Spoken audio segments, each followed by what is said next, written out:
Here we are, packing up for the trip. 6:51. That's very good, nice and clear. 17,071 steps for the day. We gotta wake up and leave at 4:20. Yeah, 4:20. Okay.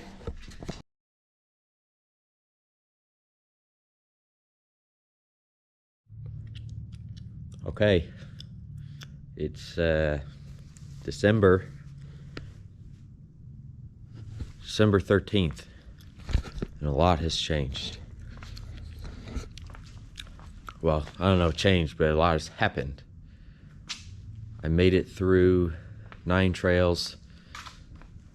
I did it in less than 8 hours, which was my goal. I want to be closer to 7, but it's a lot harder than I was expecting. The elevation was over 11,000 feet of gain and loss. So that's a lot of, up and down, up and down, up and down. But everything came together great. Super happy.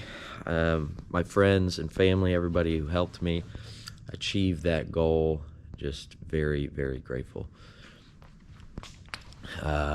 Highlights of the event: flying on a plane for 3 hours with a 1.5-year-old is not ideal for anybody on the plane.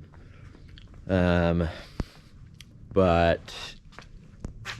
the race started off 6 in the morning. It was dark out, it's foggy, cloudy, whatever you want to say. There's about 3 miles of uphill, and then we got above the clouds. Sun started peaking. Some good pictures that some photographers got. What else? I started running with a fella for a little bit, and he, you just start talking, and apparently he ended up knowing my sister through triathlons and stuff. He unfortunately wasn't able to finish the race. He had knee problems. But my plan for the race was the first half, I was going to run it in my Xero shoes because they're lightweight and thin, very maneuverable, and that would work my lower legs more, which I don't know if that part was effective or not. But as far as being nimble and being able to precisely place my feet so it would hopefully keep me from rolling an ankle rather than wearing like my ultras, which are a little bit clunkier. So that was my plan. For footwear, I had a change of socks and a change of shoes at the turnaround point because it is an out and back race. So at the turnaround point, my wife had the shoes, the ultras, which were cushy. I put them things on and took a couple steps and was like, this is like running on clouds, because my feet were pretty beat up by the time I got halfway through. They also refueled my nutrition, my hydration pack. Amy had a hydration pack that was the same as mine, so they just had a whole extra one. They just swapped the whole kit and caboodle out. Meanwhile, I was changing my shoes while they were doing that for me. I think the turnaround, it seemed like it was about 1.5 minutes long. It was probably like 2.5 minutes.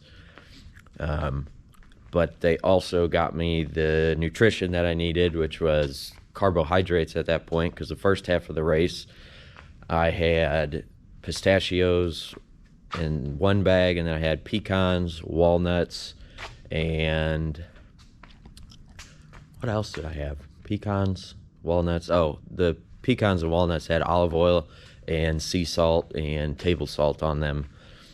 And then I also had my 1.5 liters of water, plus a 16-ounce bottle of water that had a Noon tablet in it. And at the turnaround, the 16-ouncer got replaced with water and lemon juice, because lemon juice has electrolytes in it as well. And we didn't have any more Noon. I was like, oh, that'll be fine. Hit the turnaround point, and by that time, all the fats were starting to kick in. So I had fuel to go, fuel to burn off of, and then the carbohydrates were just a bonus, just make me feel good, extra juice when I needed it. But I'm sitting there checking the clock, checking the time, doing math. I made a cheat sheet that had every basically change in elevation. So every uphill, how long it was, how many feet of climbing it was, and then the same thing for every downhill, and then the cumulative miles. And it's actually up here. I didn't end up using it until the end of the race, because I'm sitting there checking, and you can see there the miles, total gain, total miles, all the way down. I didn't end up needing it or wanting it until about right here. Oh, I had all the aid stations. I forgot about this aid station, and it saved me because I was about out of water. But refueled there, and then the last 3.52 miles minus 1,300 feet to the finish was I was looking, I was like, you know what, that's like 30 minutes left. Let's crush this. I think my watch said like 7 hours 26, 27, 28 minutes, something like that. And I was like, let's go. And it was obviously like 99% all downhill, and I just started running. I think I went from, I was probably averaging, my average pace was 13 minutes 27 seconds, and that's with the turnaround and everything. So I think out of the last 3 miles, it went from like 10-minute mile pace down to 9-minute mile pace to like an 8:30-minute mile pace. So I was pretty happy. I passed a couple people on the downhills. There were people running up Gibraltar Road, which was the only section of road on the trail. It was about a mile long, and it was all uphill or all downhill depending on which way you were going. But there were 2 people that passed me on that uphill, and I just hiked it / walked backwards up it, and I passed both of them guys on the downhill, and I saw one guy again, luckily, because I was looking around and I was like, all I see is blue markers, and blue is bad, you're not supposed to go that way. And I stopped for about 20 seconds, and then he came up out of the trail, and I was like, hey, you know which way to go? He's like, yeah, go that way and then that way. I said, okay. And I did that, and then I didn't see him again. The way I finished as well as I did, I think had a lot to do with just my mentality throughout the race. Was any part I could jog or run or whatever, go faster in, I would. I didn't care if it was 10 feet, 20 feet, 5 feet. But I knew as soon as I stopped doing that, because, oh, well, I just feel too tired to, or I won't do it on this one, I'll just recover. No, I just did it, and then it just got me through. Sometimes I felt like there was just like a hand cupping my bottom and just like pushing me along, and I was like, okay.